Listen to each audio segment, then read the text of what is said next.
Hello, my name is Lindsay Weirich, and today I'm going to show you how to do multicolor block printing using Derwent Inktense blocks. We're going to start off by making ourselves a block to print with. I'm using Easy Carve block. This is a soft carving material, almost like an eraser, and it's so much easier to work with, and you're much less likely to injure yourself while you're using it. You want to start by sketching on your design using a soft graphite pencil. I'm using a Derwent Graphic 6B pencil for this, and you can erase if you make any mistakes. I recommend using a kneaded eraser if you need to erase, but it works pretty well that way. I drew a parrot, a branch, and also some leaves there just to kind of make a frame around my parrot, and I think this is going to make a really nice design. The next thing you want to do is outline it with a black pen so that you'll be able to see your lines really well when we get to the carving stage. I keep a scrap of paper nearby because sometimes your ink will stop flowing, and just scribble it on a scrap piece of paper and then you can continue on lining your design. You only need a couple of tools to do this project, and you can purchase them in pretty affordable packs. We're going to start off with a large V gouge tool, and if you look down the barrel of the tool, you'll see the cutting area looks like the letter V, and that's why it's called the V gouge. I'm going to make a kind of trough around the images here. This is going to give me an easy place to carve out from when I'm removing the excess material. So you just want to outline everything with this large V gouge tool. This is what it looks like once you've outlined everything.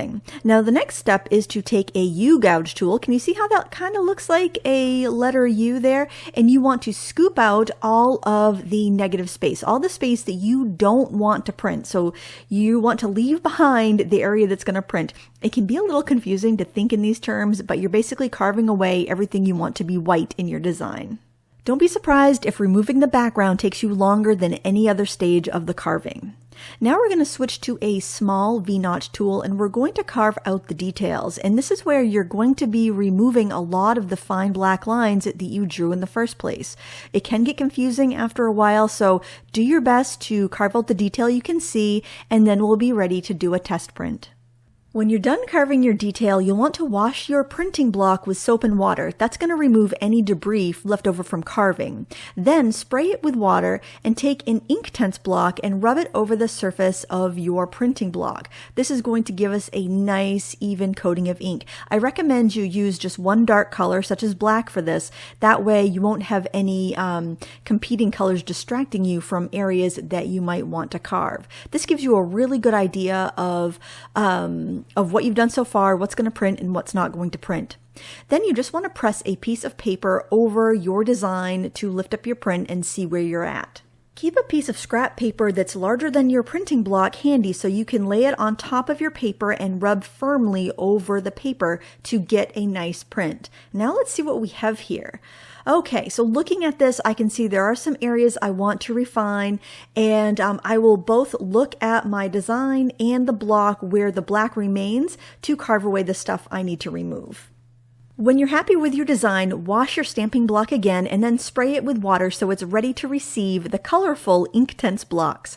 I'm going to start off with yellow. I like to start off with yellow because that's the easiest color to get contaminated, and then I work on from there until I have the entire surface covered with a variety of different tones of Inktense block. Using this 12 set of Derwent Inktense blocks, I can overlap, mix, and combine colors to get exactly what I want. If a stick gets contaminated with another color, all you have to do is wipe it on a damp paper towel or rag and it will be good as new. I think the ability to blend colors and specifically color different areas is the best part of this technique. In fact, if you've got a large area like these green leaves, instead of doing them all one shade of green, I like to put the lightest color down first and then add up other shades of green, or maybe even blues if you want to mix some green. I'm dipping this Viridian green into some water and then just adding that over some of the lighter green leaves just to give it a little bit of depth and dimension. So have fun, play with it. Remember, if you don't like the way the first print turns out, you can always do another one and another one and another one. Now for the fun part, we get to print. So spritz it with water. The reason we do this is because it takes us longer to do the multicolor inking, and we got to make sure that all of the parts that we colored are nice and juicy. Put your cardstock down on top, then your scrap paper, and rub over it firmly to make sure that you are getting good contact with your cardstock in all of the different parts of your design. And there's our first generation print. Isn't it adorable? But wait, you don't need to start over again. Give it another spray and you can get at least one one more impression here.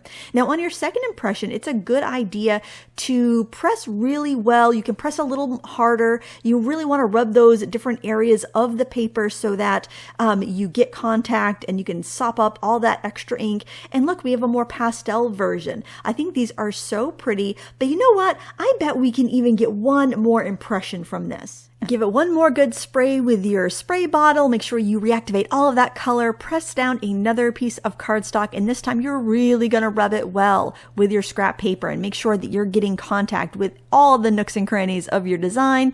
And then we'll see what we get for this third print. Think of all of the gorgeous cards, invitations, posters, and things like that you could make with this technique. This is soft, delicate, and just a different look compared to what we've seen in our other projects. Let's take a look at our beautiful prints. We have the vibrant first generation print. We've got the pretty good looking second generation print, and then we have the pastel third generation print.